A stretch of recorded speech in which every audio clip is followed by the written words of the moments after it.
everybody, it's Julian of Flow Graphics here, and welcome to another episode of Game Dev Diaries. It's been a while since the last episode. Don't at all think that means I haven't worked much on the game. It couldn't be more opposite. I've done way too much on the game, actually. All I've been doing lately is working on this game, and it sort of got to the point where I kept sort of thinking in my mind, oh, I'll just finish this next little thing and then I'll make the video. And that just kept on happening, and eventually I've come to this point now where I'm like, okay, I'm just going to put out a video because I need to put out something, because I've just done too much and not shown you guys what I've been working on. So sorry about that. I've worked a lot on it. As you can probably just initially see by the scene, it looks a lot different to last time. So yeah, I'm going to try my best to explain everything that I've done. Let's just start off and start looking through what's changed. So the first thing, I guess the most obvious thing, is the player. So the player, there's no more little cloak man. We now have an actual little guy. Honestly, he looks a little bit like me, and I think I sort of subconsciously made the character look a little bit like myself when I made it. Well, that's what I look like when I don't cut my hair for a little while. But yeah, so we have a little character. I made him, I basically just got a very, very basic humanoid mesh, and then I made it my own little character out of that and made it in sort of the low poly style and just put some very basic sort of texturing sort of materials on it. There's a few things I'll just get off the bat straight away. So at the moment, I'm just using a couple of asset packs for some of the set dressing, because I just really need something. I don't have the time yet, or I'm not really up to the stage to make my own trees and make my own weapons and grass and foliage and all that sort of stuff. So I just needed something to use in the meantime that is very close to the art style that I wanted, and all the stuff you can see, most of this is all sort of assets that I've sort of repurposed myself or purchased, and then I'm using at the moment just to fill in because it's something to use, and a lot of them look very similar to the art style I'm going for, so it just works out well. I made the character myself, like I guess you could say from scratch. I made a lot of it myself, but the trees and things, they're all they're all repurposed from asset packs. So yeah, it's just a really easy way just to start getting a feel for the whole art style and how it's going to look. But yeah, I'm just going to start playing the game, and then I'll just sort of go through what I've changed. So let's full screen this thing. I need to turn off that camera before I play it. One of the, I'll just do maximize on play. So let's clear that, go to our game screen, maximize on play. So let's turn off the camera. So one of the most obvious things is I've set up networking, a very, very most basic level of networking, but I play the game, it has this blank screen here, and I can just sort of LAN host the game. And this is actually running over a network. I accidentally have another player on, so let's turn him off. So we'll turn him off. So basically it's very, very different to make a game via multiplayer network than it is locally. When you're making a game sort of multiplayer, it's just a totally different process. Everything you need to think about what will be seen via the other players, and you have to basically create everything from scratch. You can't just it's really hard to explain, but for example, I'll try to explain it as best as I can now. So this player, I can't just start with this player already sort of in the scene, and he's just there, and I can't just sort of manually hook up everything. Because what I need to do is I need to choose what I want to be over the network and what I want to be local to the player. So this player here is what you call a prefab in Unity. So I've sort of made him exactly the way I want him, hooked up all the scripts and the networking and things. So he has a little network identity, a network transform. I'll also add a network animator, so the other players can see that other player move around and do all things on the server. And then when you launch the game, it spawns in that player and assigns you on your computer to start taking control of that player. And you have to sort of manually go through and choose what parts you want to be on the network or to be sort of locally on your game. You can't just create the whole game and then just click a button and enable multiplayer. It's a completely different way of designing the game. So I thought I may as well get that out of the way to begin with and start sort of designing it for multiplayer. So you can see I've got some different trees now.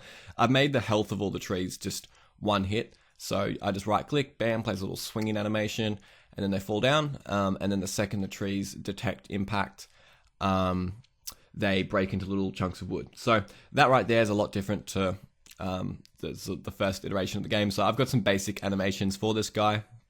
At the moment, I've just got some running, some jumping, and then a hit animation when he hits things. All of these animations I just got from Mixamo. It's like an Adobe website. It's actually amazing. It's fantastic for prototyping All it is you basically have your little character, and you can just set up a rig and animate the character really, really quickly and easily. It's perfect for what I'm doing. Obviously, I'll remake all of these animations later, but they just make good placeholders. Also, the mesh sort of deforms a bit. You can see shoulder blades sort of stick out. I know about that. I'll just have to fix it at a later date. It's not really too important at the moment. But yeah, so I've got trees. The trees fall down, they have little animations, and then boom. And then I have a script that basically detects impact. So if a certain level of impact happens, they explode out to these little bits of wood. You can see I'm not picking up little bits of wood. They're not really working at the moment, but they will. And I can also hit this rock, so I basically set up destructible items. This is a different type of tree. So I basically made a script that I can apply to almost any sort of item and customize it depending on what the item is for any sort of destructible item in the game, where you can hit it and then it pops out something. And yeah, so that's pretty cool. I've set up an inventory. So if I hit I have inventory. This is probably one of the hardest things I've done of late. It's still very, very, very far from working. There's a lot of bugs and there's a lot of issues at the moment with it, but it's getting there. So at the moment, I picked up, when I very first started the game, I picked up a little block of wood, and that block of wood actually filled my inventory of all these swords. There's also a problem with the ray casting at the moment, so you can see when I pick up a sword, it like picks it up somewhere else on the screen. I'll fix that. Also, when you move your inventory, it won't make the player move. That's another thing I need to fix. But if you right click one of these things, it actually equips it as your weapon, and you can see a little axe pops up, obviously on top of this hammer that I'm holding. That little axe pops up, so you can actually equip. I've got sort of a basic equipping system for weapons. And yeah, that's really all I've done with the inventory system so far, is I've just made some very basic items that can be equipped and then picked up. That's really it. Inventories are very hard, very, very hard to do. The building system works anywhere in the map now. If you saw the previous video, I just sort of manually did it through like colliders. So at the moment, I basically just got a system where if the foundation is on perfectly flat terrain, you can place it. And if it's not on perfectly flat terrain, like you can see these divots here, you can't. And then it just sort of snaps to a grid. And then you click anywhere to build the foundation. You can't click over here because it's not green. And then if I hit 2 on my keyboard, all these, there'll be a UI for all of these building systems and everything. There'll be a hotbar included as well, but I just haven't set any of that up yet.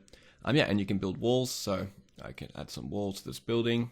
And getting to this part, as you can see now, these walls are disappearing. That's another part I've added, is there's an invisible collider here in the terrain. It's really annoying me. But yeah, I've added a sort of a hide script for all of the building parts. So you may have seen the previous video. I just used one. I just bought one from the asset store basically and tried to work that. And then I decided I didn't like it and it wasn't good enough for what I wanted. So I just ended up making it all myself. So I basically created a system to hide walls and buildings. So basically when you stand on a foundation, it quickly, you'll be able to tell if you look at these walls in shadow here. The second I stand on the foundation, it quickly changes the look of them. And you can, one of the most sort of biggest giveaways is also shadows won't be cast onto this. So you can see this wall here and it suddenly stops receiving that shadow and it starts receiving it. The reason why this happens is because of the material type that these objects have. They can't be sort of made transparent. They're fully on or fully off. And then I obviously need them to be transparent when I do this sort of animation of them going opaque. So basically, when the player steps on a foundation, it quickly swaps over to a material type that can be transparent, and then it basically just animates or lerps the material color to disappear when you stand behind the wall. So yeah, cool little sort of, it's still in progress. There's still a couple of bugs. So if I jump, it turns all the walls back on, which I need to fix. And then if you go up against a wall, because it sort of jitters the position of the player on and off, it can make the walls turn on and off really quickly. But for the most part, it works. And yeah, it looks pretty cool. It looks really smooth and nice, which I like. Another thing I've added is stairs. This is probably a really big one. So you can add stairs, and depending where your mouse moves, you can customize the direction of the stairs. So basically, I'll go out here. So if I place a little foundation, I can hold down the building thing and then just hit 4 on my keyboard to go to my stairs. And then yeah, if I go to one of the bottom parts of the foundation, you can see it just makes a half stair. If I click, it doesn't do anything. But if I go up, it will make a full set of staircase. And if I click, it will make that stair. Otherwise, if I drag it to the left, whilst having that stair on the bottom right, it will turn the stairs over to the left. And if I click, it will make stairs going over to the left. And I can also rotate them, so I can have the stairs coming from either direction, from the right or from the left. I chose not to rotate them all the way around because honestly, it's just too hard to walk upstairs from this camera angle from behind.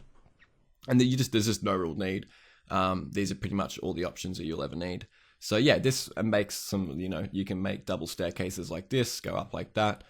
You can make staircases go like this. You can make all sorts of like really cool sort of stairs with this sort of way of doing it. Opens up a lot of creativity. You can, do something like that and then like that. And then that also brings us to the next part, which is ceilings. So I've added ceilings too. So if I place some walls here, it's a little bit broken at the moment, but if you have more than, I think it's 2 walls at the moment, you can place a ceiling.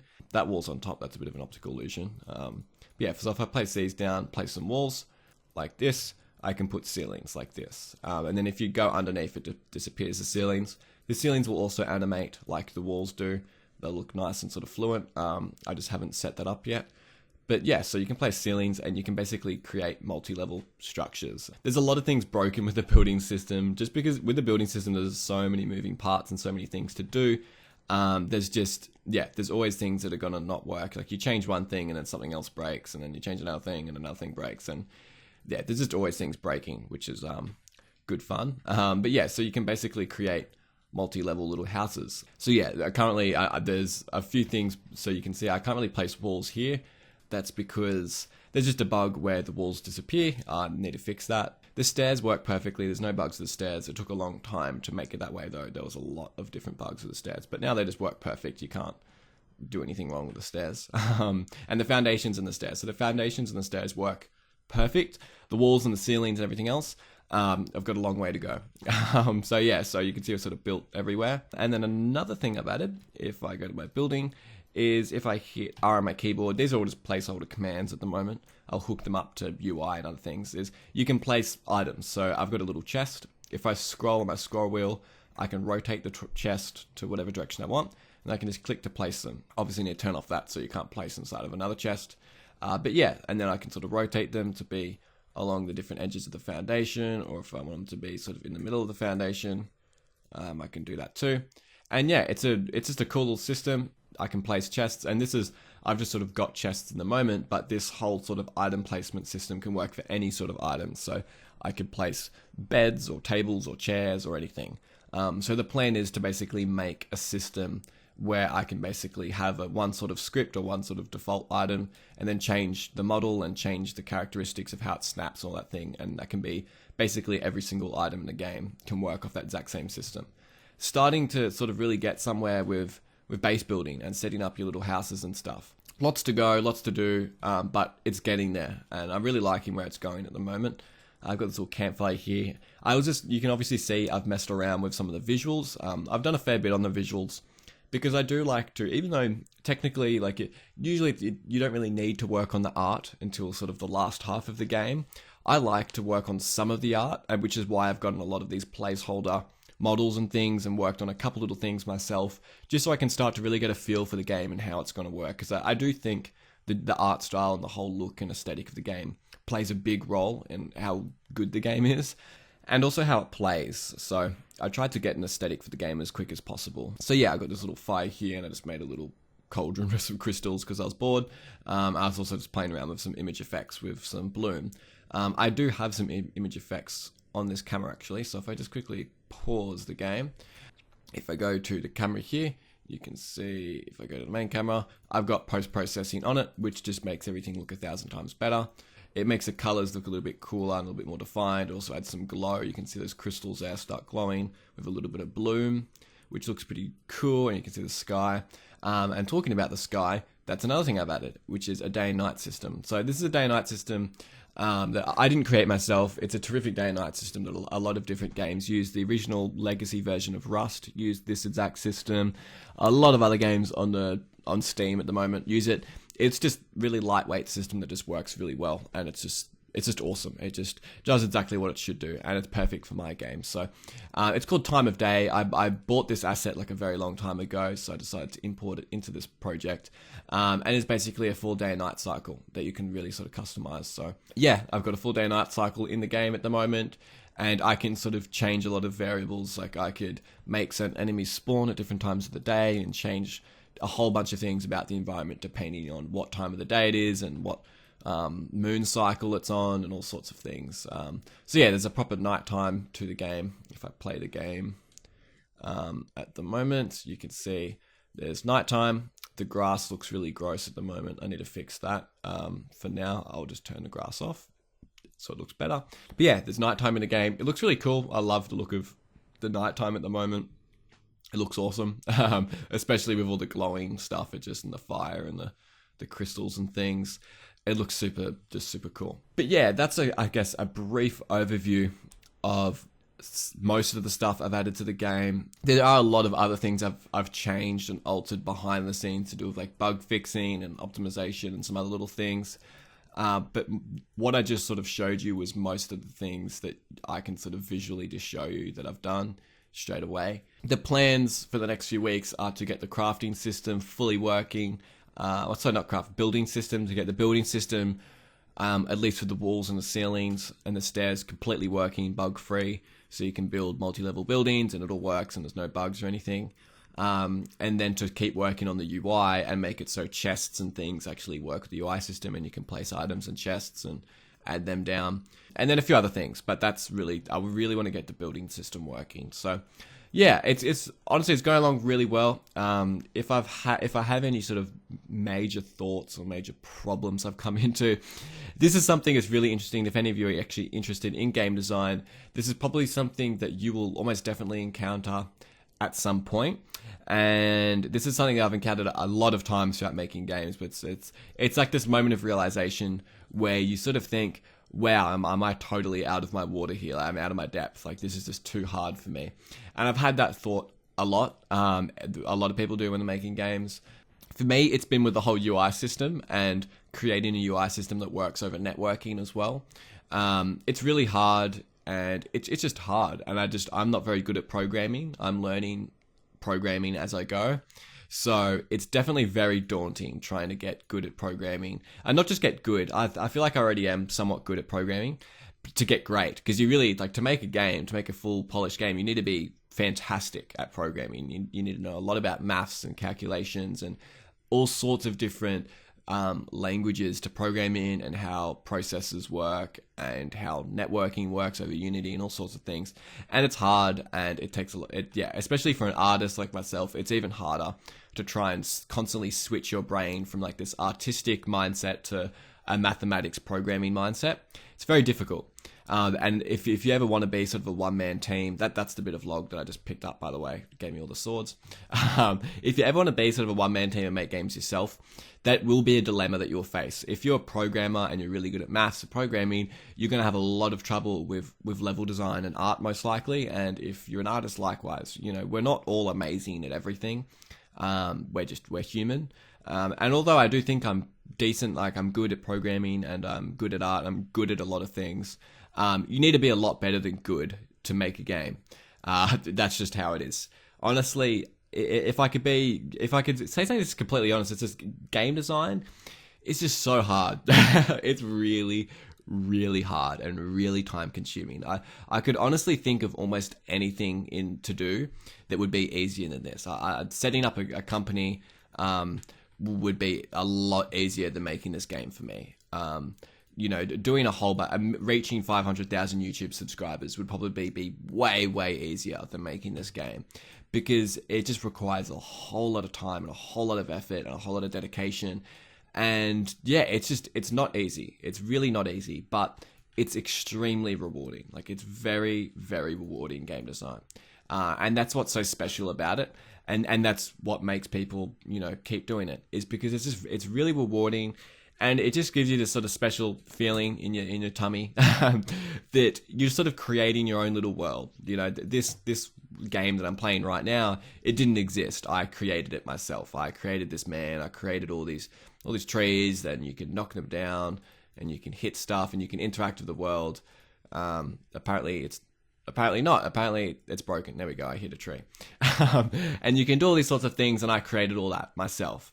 I've created my own little livable world, and it's a really interesting feeling. So I guess if I want to end the video on anything, it's basically, if you're interested in game design, and if you ever want to make a game yourself, you really need to realize, hopefully the sooner the better, that it is hard. It's definitely not easy. It's probably going to be one of the hardest things you'll ever do in your life. If I could be complete, it's like, games are usually made by teams of a dozen to hundreds of people. And teams of people that have been doing this their entire life, and teams of people that are specialists in their field. Activision that makes Call of Duty, they don't hire a whole bunch of people that are sort of good at a bunch of stuff. They hire someone who's only ever modeled guns. Like, what they're really, really good at is just modeling, 3D modeling weapons. And they got hired to do that. And they hired another dude who's an amazing programmer at networking, and he's an amazing network programmer, so they hire him. And they hire another person that's a specialist in another area. And that's usually how it works. But when you're trying to fill all those roles yourself, it's very hard. It's very, very hard. But on the flip side, it's one of the most rewarding and creative and just fulfilling things you could ever do. It's very, very fulfilling. If you have made a game yourself and you have that sense of accomplishment, if it's a very small game, you just recreate Snake or recreate ping pong, you will have like a huge sense of accomplishment after you create it, because it's such a unique thing that you can sort of create this little interactive world yourself. You feel like you're like a little god and you've made this little world that's all yours. And I think it's really special. So if you ever feel, quite sort of taken back, if game design or anything to do with game design can ever feel too daunting for you, just remember, it's supposed to be hard. It's not supposed to make you feel good all the time. It definitely will stress you out at times, but it will also make you really motivated. It will make your whole sort of way that you live your life better, because you'll learn a lot of discipline. You'll learn how to teach yourself things that are very hard, and you'll be able to learn quickly. You'll be able to problem solve. You'll be able to be creative. It will teach you a lot of really useful skills in your life in general, to be honest. And those skills are something that, are invaluable. And it's just very rewarding. It's very, very rewarding. So yeah, that's basically it. I didn't even mean to finish the video on that, philosophical note. But honestly, I think it's something that needs to be said. I don't hear a lot of people talking about that sort of side of game design, because it's definitely very real. Game design isn't easy. And I have an infinite amount of respect for anyone who's created games, or anything to do with games, because obviously not just games, artists, and I have respect for any job in the world, but specifically games, as I know a lot, or am learning a lot about them. The more you know, the more you learn, the more you realize how hard it is. And yeah, you'll definitely come to that position in your life if you are learning how to create games. So, as always, everybody, I hope you have an amazing day. Like I said at the start of the video, if there's anything that I showed in this video that you want to know more about, if you want to know how the building system works, if you want to know how I created the visuals, or how I created particle effects or levels or anything like that, let me know in the comments, and I can go through those systems step by step and give you a little mini tutorial on how I did it. And just to reiterate, some of the visuals in this thing I bought, but all the systems, all the coding and stuff I've all done myself. Like this game, I'm creating my game from the ground up myself. I'm not just mashing together packages and other people's work. Not that would work anyway, but I just want to make that clear. A lot of hard work and time has gone into this. And yeah, it's not easy. So have an amazing day, everybody. It's been Julian or Flow Graphics here. See ya.